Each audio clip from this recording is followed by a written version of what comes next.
చీమల నుండి మనుషులు నేర్చుకోవాల్సిన లక్షణాల గురించి తెలుసుకుందాము. చీమలు చాలా చిన్నగా ఉంటాయి, వాటిని చూసి మనం నేర్చుకునేది ఏమిటి అని ఎంతోమంది అనుకుంటూ ఉంటారు. కానీ నిజానికి చీమను మించిన వ్యక్తిత్వ వికాస నిపుణులు మరొకరు లేరు. ఆశ్చర్యంగా ఉంది కదూ. కానీ మనిషి జీవితంలో ఎదురయ్యే ప్రతి ప్రశ్నకు చీమ నుంచి మనం పరిష్కారాన్ని నేర్చుకోవచ్చు. టీం వర్క్గా, ఒంటరిగా, నాయకుడిగా ఎలా జీవించాలో చీమలు తమ నడవడికతోనే నేర్పిస్తాయి. చీమలన్నీ కలిసి ఒక లక్ష్యాన్ని ఏర్పరచుకొని దానికోసమే ప్రయాణం సాగిస్తాయి. వాటి లక్ష్యం ఆహారాన్ని సేకరించడం. అవి తమ కోసం తాము సేకరించుకోవు, మొత్తం తమ బృందం కోసం సేకరిస్తాయి. ఆ ప్రయాణంలో ఒక్క చీమ కూడా సమయాన్ని వృధా చేయదు. ఒకదాని వెంట ఒకటి ఆగకుండా ప్రయాణిస్తూనే ఉంటాయి. చలికాలంలో పుట్ట నుంచి బయటకు వచ్చే ఆహారాన్ని వెతకలేవు, కాబట్టి వేసవి కాలంలోనే చలికాలానికి కావలసిన ఆహారాన్ని కూడా సేకరించి పెట్టుకుంటాయి. అవన్నీ కూడా ఎవరి ఆహారాలు దాచుకోకుండా అంత ఆహారాన్ని ఒకే చోట దాచిపెడతాయి.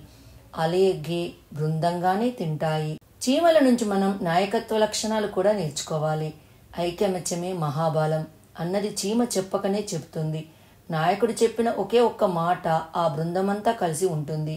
అతడు పెట్టిన నియమ నిబంధనలతోనే పాటిస్తుంది అని ఒకేలాగా చీమల నాయకుడి మాటను వింటాయి. టైం మేనేజ్మెంట్ అంటే సమయపాలన పాటించడంలో చీమలకు మించిన జీవి లేదు. వాటికి క్రమశిక్షణ చాలా ఎక్కువ. సొంత పనులు చేసుకోవు. అన్ని చీమలు బృందంగా కలిసి వెళ్ళి కలిసి వస్తాయి. నాయకుడు చెప్పిన పనిని లక్ష్యంగా త్వరగా చేరుకునేందుకు అన్నీ కలిసి అడుగులు వేస్తాయి.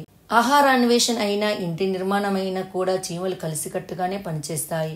ఒక పుట్ట నిర్మించేందుకు ఎన్నో చీమలు కష్టపడతాయి. ఆ పుట్టలో ఉన్న తన ప్రాంతంతో పాటు ఇతరుల ప్రాంతాలు కూడా పరిశుభ్రంగా, పటిష్టంగా ఉండేలా ప్రతి చీమ కష్టపడుతుంది.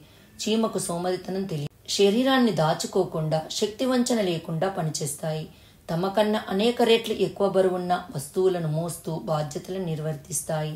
చీమలకు అడ్డదిడ్డంగా నడవడం తెలియదు. ఒక పద్ధతిలోనే ఒకదాని వెనుక ఒకటి క్యూ లైన్లోనే వెళ్తాయి. అలాగే మనుషులకు అడ్డుగా కూడా జీవించేందుకు ఇష్టపడవు. ఇంట్లో గోడవార నుంచి ప్రయాణాన్ని సాగిస్తాయి. ఇంట్లో ఏదో ఒక మూల తమ నివాసాన్ని ఏర్పరచుకుంటాయి. ఇతరులకు ఆటంకాలు కలిగించడం, ఇతరుల జీవితాల్లో హానికరంగా మారడం కూడా చీమలు చేయవు. అంతేకాదు, అవి వాతావరణాన్ని బట్టి తమ అలవాట్లను మార్చుకుంటాయి, జీవిత శైలిని కూడా మార్చుకుంటాయి. ఈ ప్రకృతిలో ఎంతో క్రమశిక్షణగా, బుద్ధిగా జీవించేది చీమలే. చీమలకున్న గుణాలు మనుషులకుంటే ఈ ప్రపంచం ఒక అందమైన ప్రదేశంగా మారుతుంది. అవునంటారా, కాదంటారా? ఈ వీడియో మీకు నచ్చినట్టయితే లైక్ చేయండి, కామెంట్ చేయండి, సబ్స్క్రైబ్ చేయండి. నోటిఫికేషన్ల కోసం పక్కనే ఉన్న బెల్ ఐకాన్ క్లిక్ చేయండి. Thank you.